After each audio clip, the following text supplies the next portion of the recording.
Hi, welcome to .NET Core tutorial. In this part, we will discuss how to configure .NET Core in your system. So currently, latest version of .NET Core at this time of recording is .NET Core 3.1. So I have mentioned this URL. If you have already 2019 Visual Studio, then you can directly download this SDK and install it in your system. Otherwise, if you have older versions like .NET Core 2 or 2.2 or 2.2, .NET Core 2.2, or working with .NET Core 2000, .NET Visual Studio 2017, then .NET Core 3 and 3.1 will not be available for you. You will not be able to work with .NET Core 3 and above. So in order to work with .NET Core 3 and above, you need to install Visual Studio 2019. So in order for this tutorial, community version is more than enough for development purpose.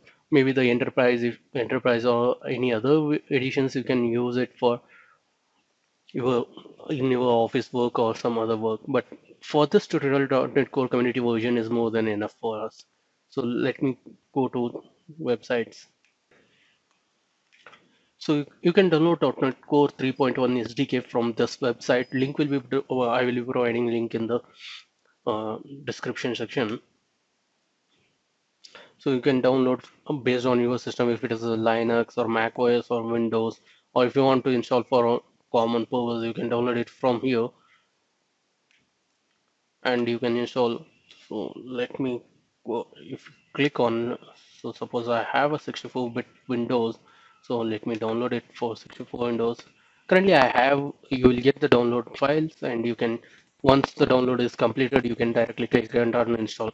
I will cancel this since I have already installed 2019 and it has .NET Core 3.1 support for that. So in order to download .NET Core Visual Studio 2019, you can go to this website. Also, I will be giving the link in the description.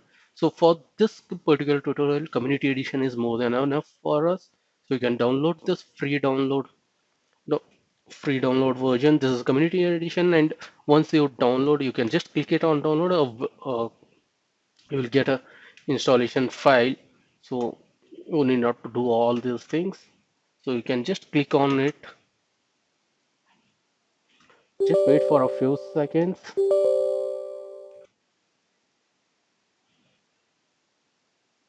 You'll get a Visual Studio installer. Wait for it.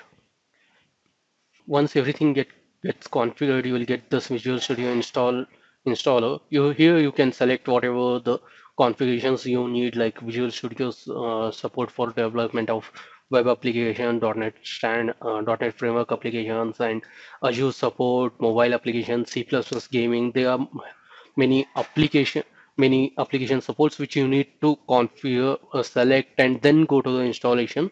So maybe you can, once you launch this Visual Studio installer, you will get to know what all the options you have for installation. Currently I have already installed, so I will not be able to see all those things.